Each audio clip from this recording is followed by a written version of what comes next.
Kita analisis bagaimana peluang Indonesia lawan Filipina bersama analis sepak bola Muhammad Kusnaini. Selamat malam, Bung Kus. Selamat malam. Ya, Bung Kus, kalau lihat kekuatan Filipina di Piala AFF ini, terakhir kan laga Filipina-Vietnam berakhir imbang.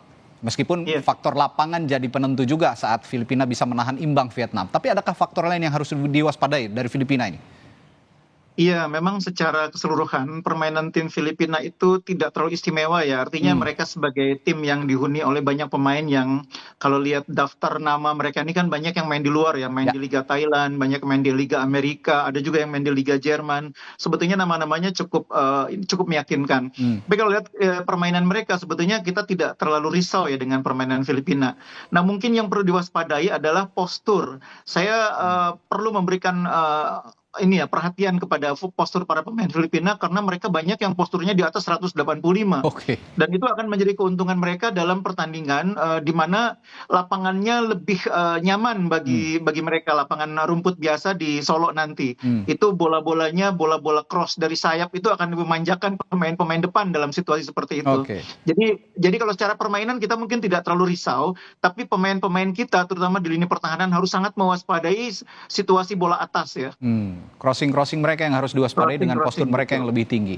Nah, siapa kira-kira yang bisa mengantisipasi kelebihan postur ini di lini belakang maupun juga di lini tengah yang juga membantu pertahanan pada saat set piece misalnya?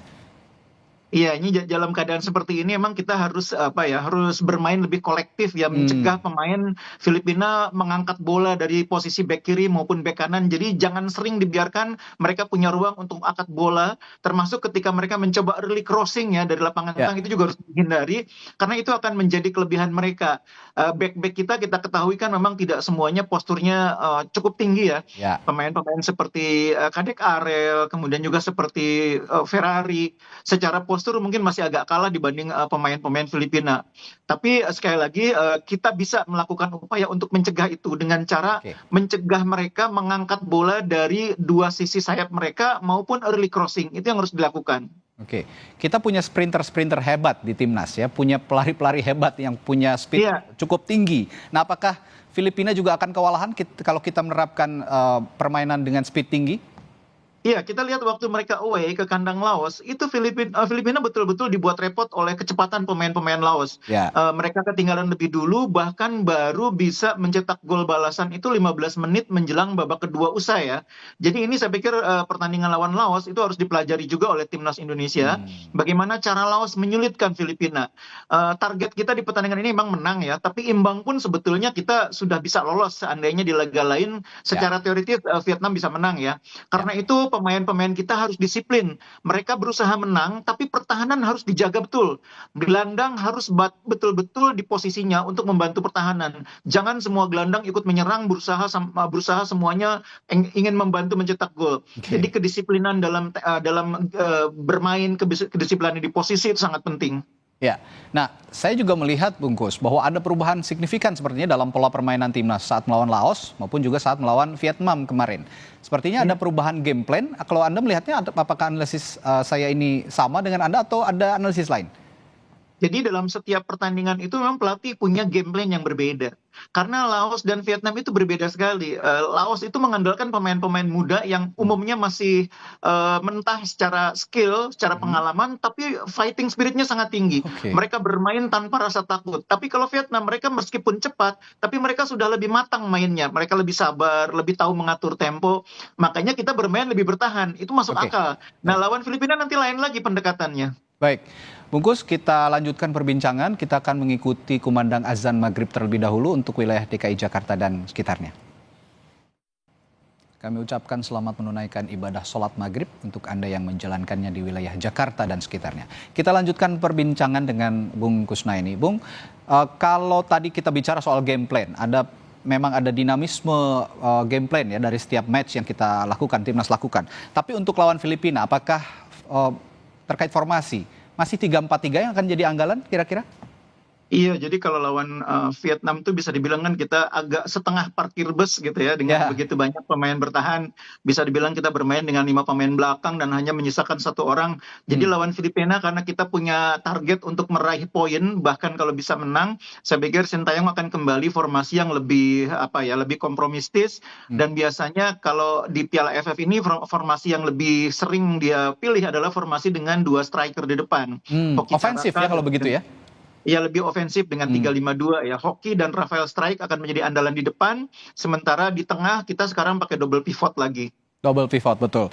Ini juga Iya, akan sangat mempengaruhi aliran bola dari tengah ke depan, baik dari belakang juga ke tengah dan tengah ke depan. Nah, kalau melihat pertandingan melawan Filipina, jelang pertandingan melawan Filipina, ada plus minus kan ya, bahwa iya, Rivaldo Papahan tidak bisa main karena cedera. Tapi kita masuk lagi Marcelino Ferdinand yang sebelumnya sempat iya. disuspend karena red card, sekarang masuk lagi. Nah, plus minus ini bisa memengaruhi squad atau performa tim kira-kira?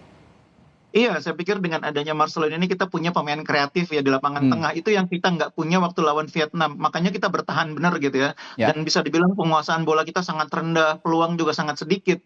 Dengan adanya Marcelino, kreativitas itu lebih mungkin muncul di lapangan tengah. Jadi Hmm. kalau saya bilang tadi 3-5-2, maka 3 di belakang sudah jelas ya. 5 di tengah itu, 1 wingback kanan, 1 wingback kiri. Nah, 3 yang di tengahnya itu 2 gelandang bertahan. Dan Mhm. itu sangat mungkin salah satunya ada Janadin ya, ada Arhan, dan satu lagi adalah gelandang kreatif Marcelino.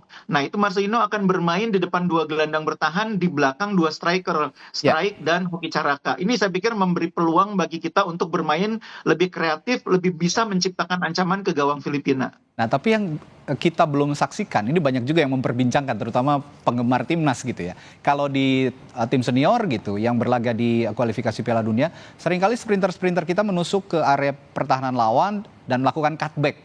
Sekarang sepertinya agak sulit di timnas U22 ini selama sepanjang AFF, sepertinya kita agak jarang melihat sistematika serangan seperti itu. Apa yang terjadi sebenarnya?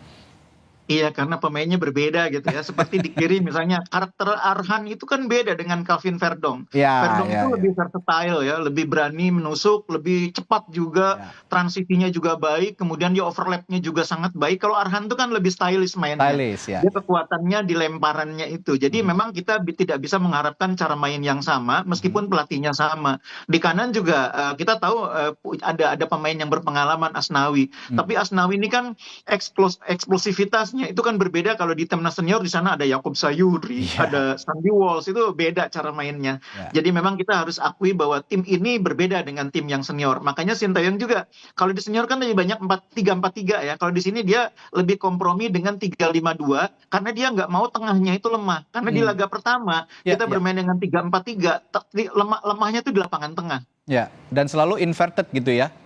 Iya, Di formasi 3-5-2 ini selalu inverted, kalau lagi bertahan ya 5-3-2 begitu kira-kira ya, Bungkus ya. iya, jadi memang lebih fleksibel ya cara mainnya karena Hmm. memang materi pemain kita di Piala AFF kali ini terus terang banyak sekali yang masih minim pengalaman Ya. dan kalau pelatih terlalu banyak melakukan modifikasi taktik itu mungkin akan menyulitkan bagi pemain. Oke, tapi secara umum evaluasi barisan depan dan tengah bagaimana sih sejauh ini, Bungkus?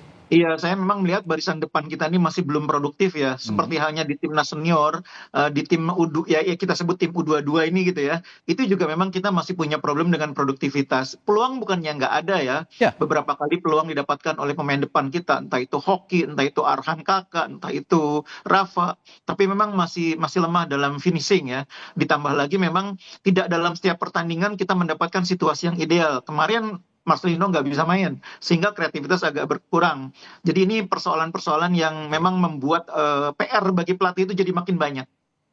Oke, Eh, Bungkus, kalau memang kita melihat ada 5 pemain timnas U22 kita yang berlaga di Piala AFF, ini sebenarnya bermain di Liga Mancanegara ya, di Liga luar Iya. negeri.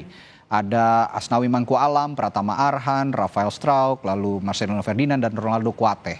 Sejauh ini menurut Anda dari 5 pemain ini di laga Piala AFF, bagaimana performanya dan apa pengaruh mereka bagi timnas secara keseluruhan?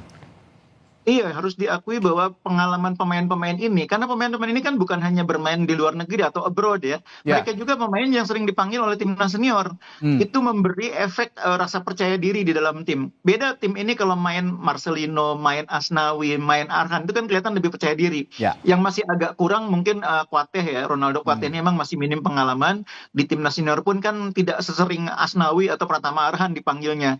Dan Oke. itu yang membuat dia sejauh ini kontribusinya belum semaksimal misalnya Rafa Strike, belum semaksimal Asnawi. Ya. Tapi menurut saya pemain abroad yang lain itu semuanya merupakan pemain penting yang membuat tim ini lebih punya rasa percaya diri gitu ya.